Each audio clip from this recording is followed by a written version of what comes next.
politique de votre choix ou sauver une putain de chouette mouchetée avec du fake. J'ai toujours voulu être riche. C'est mon rêve, ça. Ah ouais, rentrer dans le vélodrome comme ça avec cette musique. Ouais, je sais que t'es un fan de foot en plus. Ah ouais, c'est super, exactement. Ça va, Faudil? Ça va très bien et toi? Ouais, cool, tout va bien. Bon, Top. alors il est quelle heure chez toi là? Là, 6h14. Il est... Ouais. Ah, d'accord. Parce que j'avais une heure de décalage. Voilà, exactement, ouais, une heure plus D'accord. tôt. Donc t'es à Londres, hein, t'es en Angleterre. Exactement, ouais. Bon, alors Anis, ce parcours là de trader, c'est 15 ans au total d'expérience dans le trading? Ouais, 15 ans À peu exactement. près. Plus après, j'ai fait un tout petit peu, j'ai conseillé mes collègues qui avaient des hedge funds ou des petites boîtes de market makers. Et jusqu'à maintenant, je suis mes gars en fait. Je suis mes anciens traders et on s'appelle souvent, je les conseille. Tu coaches encore un petit peu dans... Un peu, voilà, D'accord. par amitié des fois un peu moins, mais bon. C'est D'accord. exactement. Starter et Voilà, d'accord. mais c'est surtout Mais là- la start-up. Mais comme en fait, c'est les devs qui travaillent, on est en phase de développement. Moi, je code pas, donc c'est eux qui travaillent. D'accord. Donc ça me laisse beaucoup de temps. Et Beaucoup de voilà, beaucoup de temps pour passer sur Twitter entre deux petits meetings. Ouais, Pour et passer partager un max ton parcours. d'informations, exactement. Parce que tu estimes qu'il y a, voilà, il y a beaucoup de sujets qui sont méconnus et qui sont des sujets extrêmement critiques et que Exactement. tu souhaites voilà, faire découvrir. Exactement. En fait, ce qui se passe, c'est que je me suis rendu compte qu'avec l'expérience qu'on a dans les salles de marché, que tu connais bien, c'est des expériences très denses, on pouvait faire une sorte d'analogie entre ce qui se passe sur un book ou au sein du département avec l'économie réelle. Et en fait, par analogie, on arrive complètement à comprendre ce qui se passe dans l'économie réelle et voir que c'est un peu les mêmes schémas. Le but, c'est d'essayer de dévoiler les schémas. Alors j'essaie d'être didactique, j'essaie d'être au maximum pédagogue mon but c'est pas de convaincre les financiers, ni les banquiers, ni les politicards. Mon but c'est de convaincre monsieur tout le monde. Donc j'essaie d'utiliser des mots très très très simples et pas de rentrer dans la technique. Très bien. Ok. Alors justement, commençons. Est-ce que tu peux nous expliquer, grosso modo, ça consiste en quoi le travail d'un trader et même avant même cela, même la formation selon toi que ça nécessite pour devenir trader.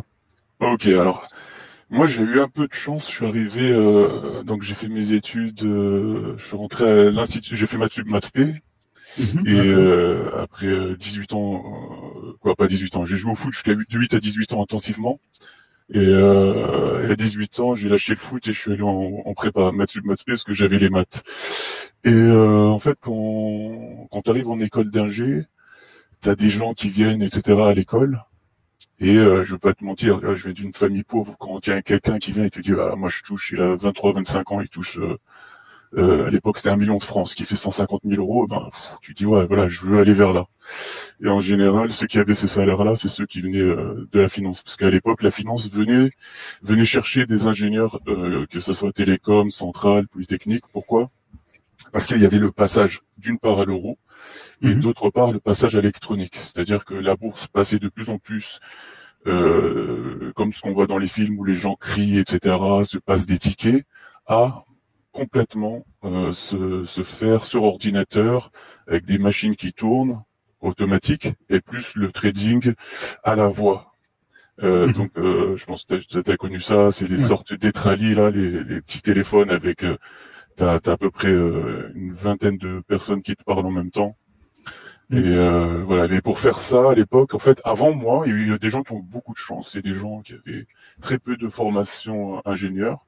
C'est plutôt des gens qui étaient allés à la fac et qui avaient fait des DESS ou je sais pas quoi à l'époque. Là, je connais pas trop le cursus de fac. Mais après, c'est vers les années 2000, on a commencé à prendre pour le trading quasiment que des ingénieurs. Que des ingénieurs parce que c'était plus un profil mathématique. Il faut vraiment, c'est la qualité numéro 1, c'est les maths. Ouais, en fait, plutôt que les maths, c'est d'aller très très vite. Moi, j'avais jamais fait de finance, jamais fait d'économie. Tu lis quelques bouquins et en fait, tu apprends très très vite. Et c'est ça c'est ça qu'ils aiment, c'est-à-dire que tu apprends vite et en plus, Moi, j'étais sur les dérivés, donc ça amplifie un peu le phénomène. C'est que il y a énormément de mathématiques et aussi il faut savoir coder au départ, parce qu'au départ, tu commences pas et tu traites pas en 2 secondes.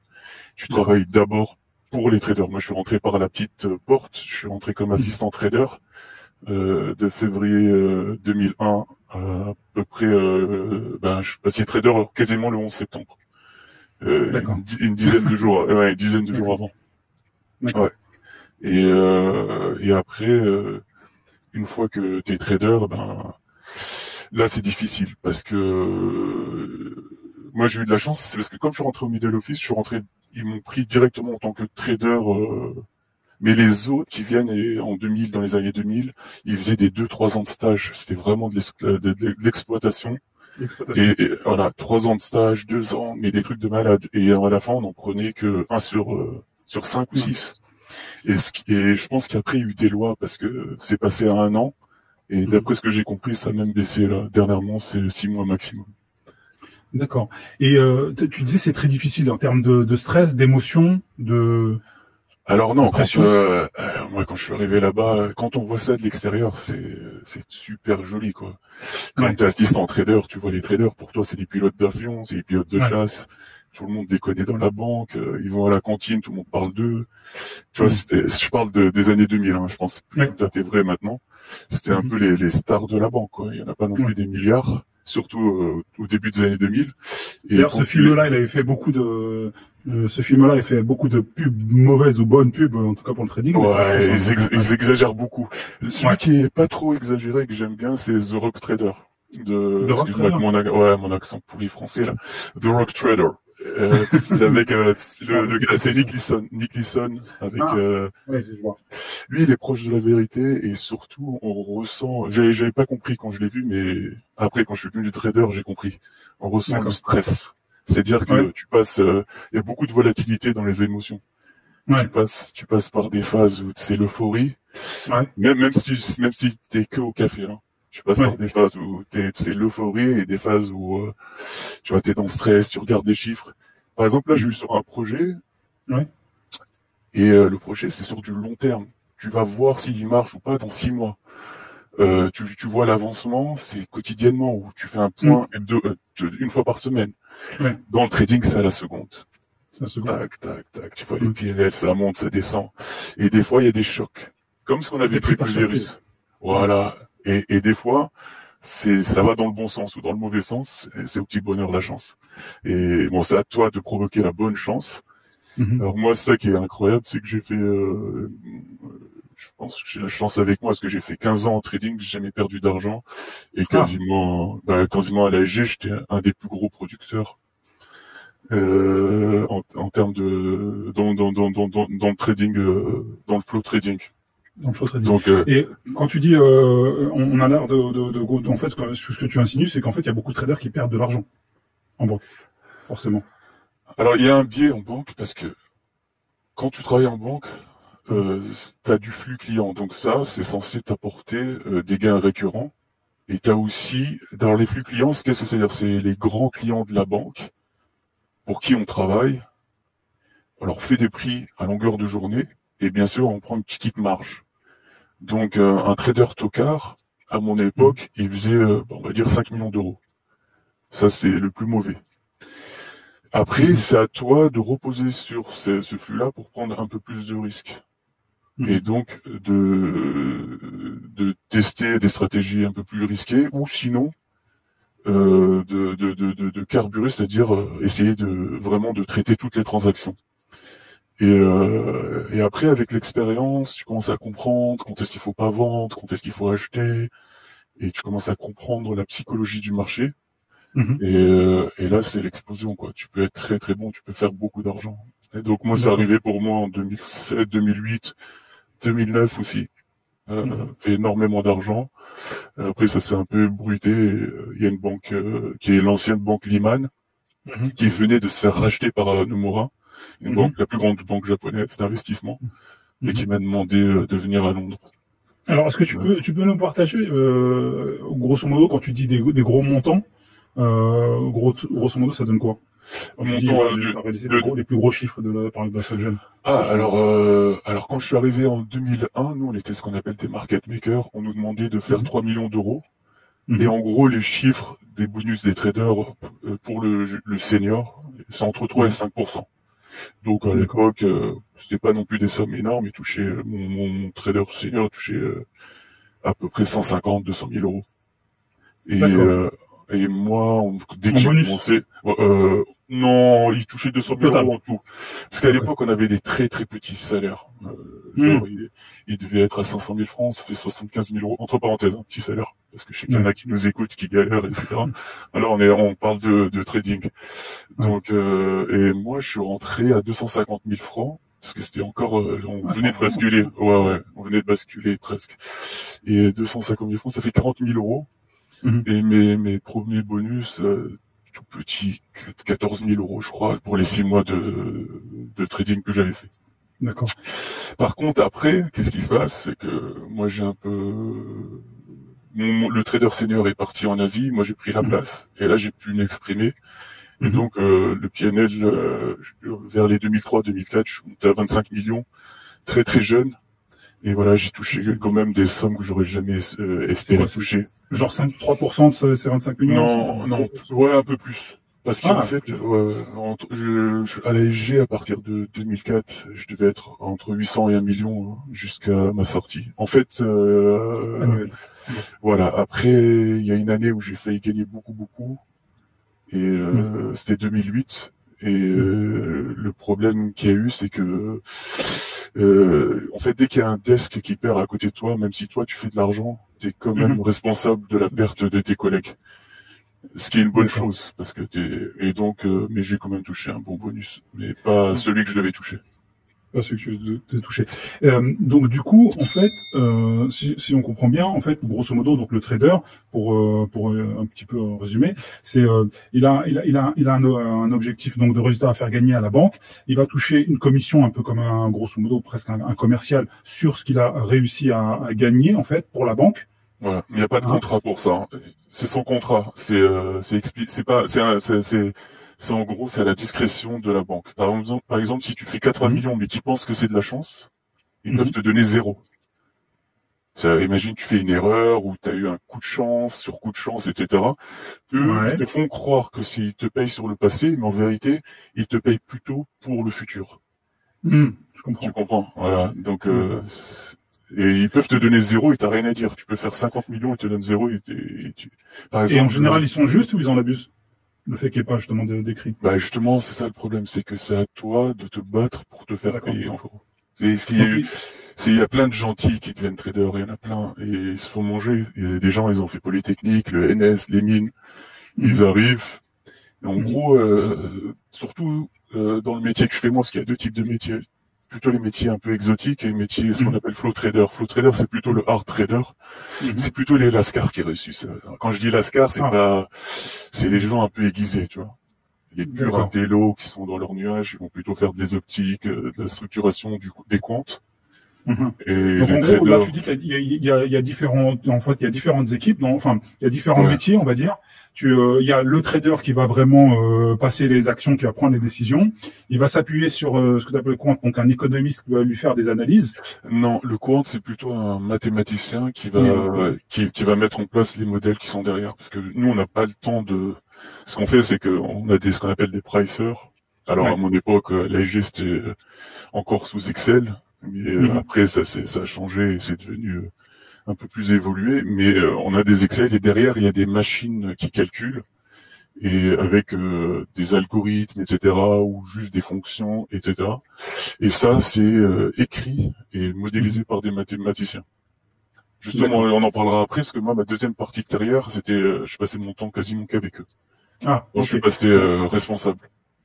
Ok, donc grosso modo, donc il y a plusieurs métiers. Ok, ensuite dans ces métiers, ensuite t'as une hiérarchie ensuite dans les équipes, c'est-à-dire que t'as le chef, le big boss du trading, et puis ensuite à différents niveaux. Tout le monde n'est pas au même niveau. Pas beaucoup de niveaux, mais il y a pas beaucoup de niveaux en fait. Très très rapidement, le chef de la salle, c'est max pour un simple trader, c'est son N+3 ou +4. D'accord. Donc, C'est très plat. C'est très plat. Par contre, le différentiel de salaire, c'est quasiment du x4 même plus entre niveaux, entre niveaux. En gros, par exemple, sur un desk, je prends de l'AEG parce que j'y suis plus depuis longtemps.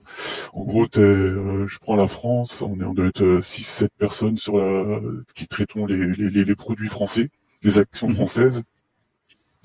Et on va dire, le boss, il doit tourner entre 800 et 1 million, le second entre 2 et 300, et après les autres en dessous de 100, autour de 100, en dessous de 100.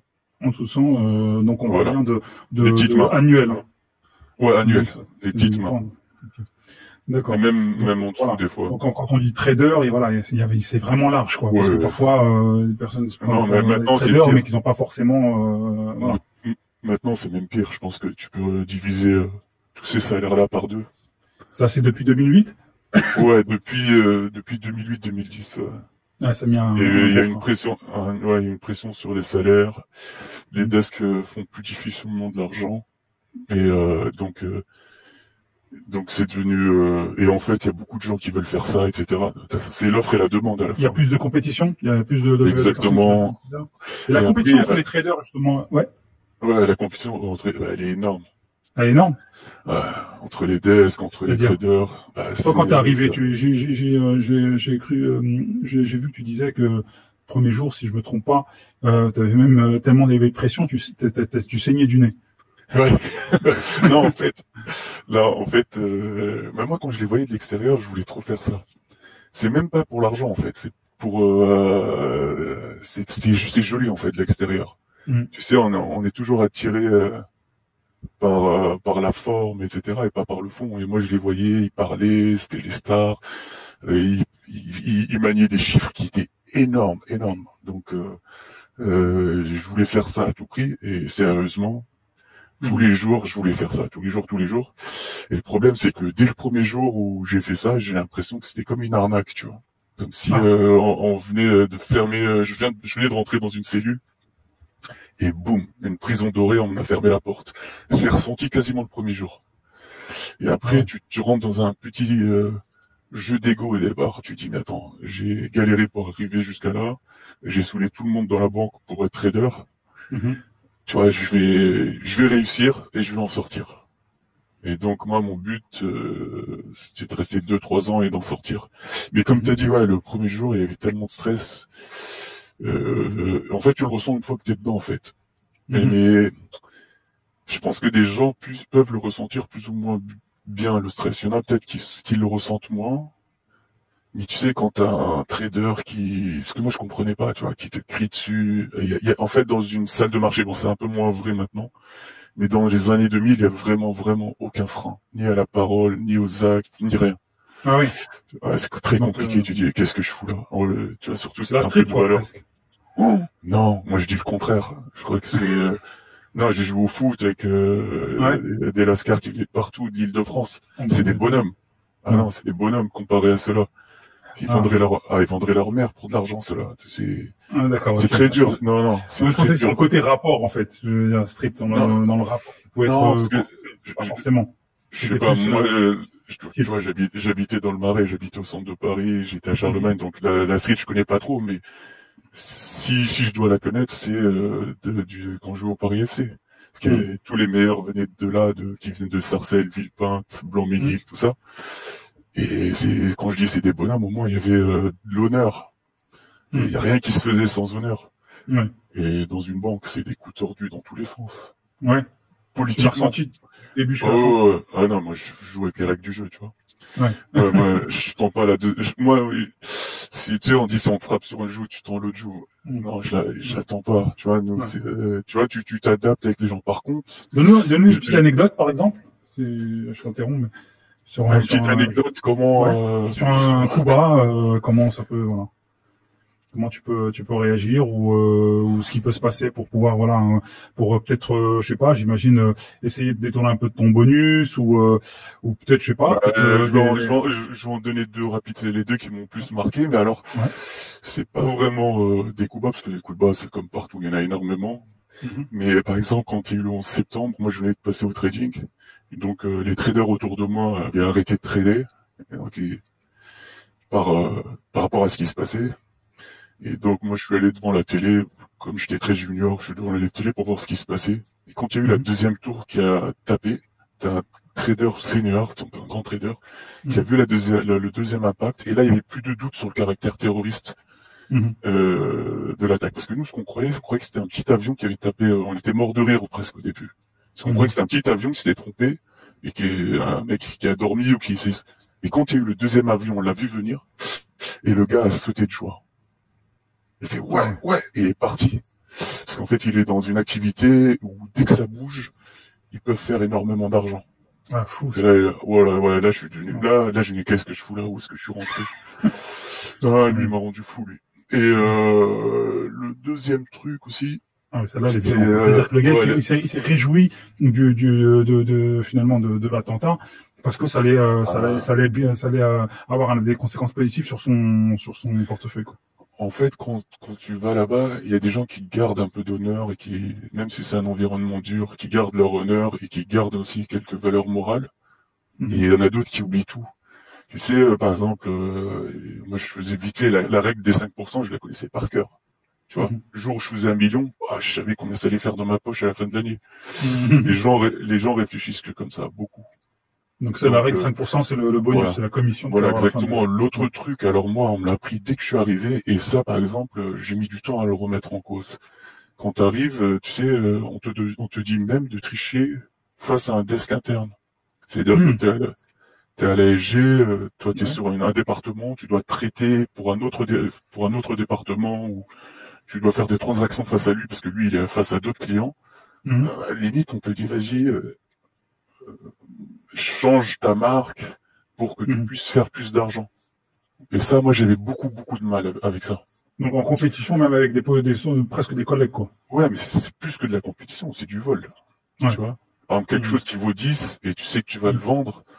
Ok, normalement tu le vends à 11 et eux ils te disent marque-le à 11, comme ça tu peux le vendre à 12. Donc tu te fais 2 euros au lieu de te faire 1 euro. Ouais, et ça c'est pas top. Et moi très rapidement ça j'ai appris à ne plus le faire. Très rapidement.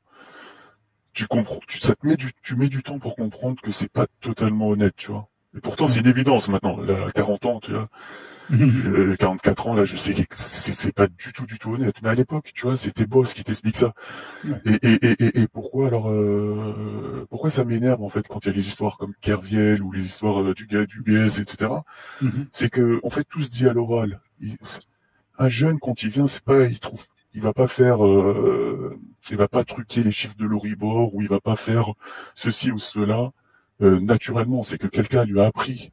Quelqu'un le tape à l'épaule, lui dit bravo, c'est bien, tu vas être payé. Tu comprends? Mais après, qui paye, c'est toujours les mêmes. C'est toujours les petits. C'est jamais les grands. Autrement dit, quand ça marche, c'est resté qu'à l'oral, on les a incités et donc tout le monde est gagnant. Mais au moment où ça se plante, comme il y a aucun écrit, c'est fusible. Ouais, c'est fusible. Et la deuxième anecdote, alors ça, je crois que c'est là où j'ai décidé de démissionner. C'est en 2008 déjà, c'était horrible ça. Je crois que j'ai démissionné en 2008. Ça a été refusé et j'ai démissionné pour de vrai en 2009. Mais en 2010, je voulais démissionner pour toujours. J'étais dans la salle comme ça et il y avait les événements en Grèce. Et il y avait c'était les anciennes salles de Lehman Brothers à Londres. Donc c'est vraiment le cœur du cyclone, on va dire, de toute la crise de 2008. T'es plus à Sodiane, t'es plus à Société Générale. Ouais, je suis arrivé à Là, t'arrives à Londres, et donc, dans l'ancienne, banque d'affaires qui a fait faillite. Voilà, exactement. Qui a été repris par une banque japonaise, mais c'est tous les mêmes personnes. Des gens très sympas. Bah, déjà, on en parlera plus tard, mais un choc culturel quand t'arrives à Londres. Les gens un peu plus apaisés, qui se respectent. Donc j'arrive là-bas et en fait c'est pas de leur faute, c'est qu'il y a eu en Grèce il y a eu une banque, je pense que c'est une filiale de la Société Générale, qui a été une agence qui a été brûlée et il y a une nana qui est sortie en train de brûler, etc. Et il y avait des télés partout et moi je me suis arrêté là, j'étais choqué, je regardais et en fait j'entendais plus rien, je voyais juste les gens qui en avaient rien à foutre et peut-être c'est pas de leur faute, tu vois, qui continuent à tapoter sur leur ordi. Et en fait, je faisais le tour de la salle et je me suis dit, mais je sais pas, j'étais choqué. Je dis, je suis dans quel monde là? Et je crois que c'est là, ce jour-là, je dis, il faut que j'arrête. Mais le problème, on en reparlera après, c'est que en fait, c'est une prison dorée. Ouais. C'est facile, c'est pas facile d'y rentrer, mais c'est très très dur d'en sortir. Ouais. Parce que, par exemple, moi là, j'ai dit, je démissionne et voilà, on m'a proposé, on m'a dit non, tu démissionneras pas, on va te donner un salaire pour que tu restes, etc. En fait, à chaque fois que tu démissionnes, ils te double ou triple ton salaire à chaque fois, tu vois. Ah oui, d'accord. Alors pas double ou triple, mais bon, Mais en tout cas, t'as une augmentation. Voilà. À la base, quand t'as été rentré, toi, tu t'es donné un objectif, j'imagine, ou Ouais, jeune? mais tu le tiens pas en fait. Tu le tiens moi, pas? je sais pas, ouais, je me suis dit si je gagne à l'époque, je sais pas, 3 millions de francs, 500 000 euros dans ma poche après impôt, j'arrête. Ouais. En fait, petit à petit. Alors. Et après, il y a l'immobilier qui a monté parce que je voulais pas acheter à crédit. Donc je voulais acheter que cash. L'immobilier monte. Après, tu dis, ah, attends, je refais une année, je vais acheter un peu plus grand, un peu plus beau. Et en fait, t'es pris un peu dans l'engrenage, quoi. Tu te dis, allez, je refais une année, c'est pas possible, parce que je gagnerai jamais ça. Ouais. Mais à un moment, ton cerveau, il suit plus, quoi. On va dire, ton âme, elle suit plus.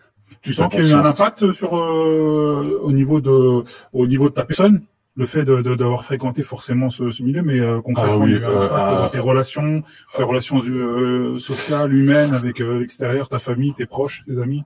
Ah, énormément, en fait, ça te change, hein, pas que moi, tout le monde, hein. C'est que j'ai vu, moi, des gens qui rentraient très sympathiques, etc., et après, ça te rend un peu plus dur dans le comportement. Mais, Ouais. et même quand tu te retrouves dans la vraie vie, tu vois, t'as du mal à rester serein, tu vois, les week-ends, c'est un peu comme tout le monde, mais un peu plus exacerbé, je pense, dans le trading, c'est le dimanche soir, t'as le cafard. Ouais. Dommage de retourner, bon. Ouais.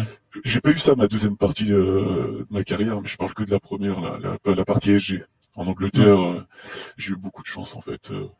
Je suis passé en France, j'étais juste boss d'une équipe l'équipe française. Et en Angleterre, je commençais à être boss de tout le flow trading. Et comme ils savaient que je voulais plus faire du trading, ils m'ont laissé juste responsable du trading. C'est-à-dire que je trade pas au jour le jour, je gère les traders. Quand il y a quelque chose qui se passait mal, je remplaçais le trader ou je me mettais à côté de lui. Mais le reste du temps, je le passais plutôt pour faire de la gestion, du management ou plutôt passer sur les systèmes. Passer du temps avec les quants, sur les modèles, réfléchir à des algos, etc. Et ça, mathématiquement, c'est très stimulant.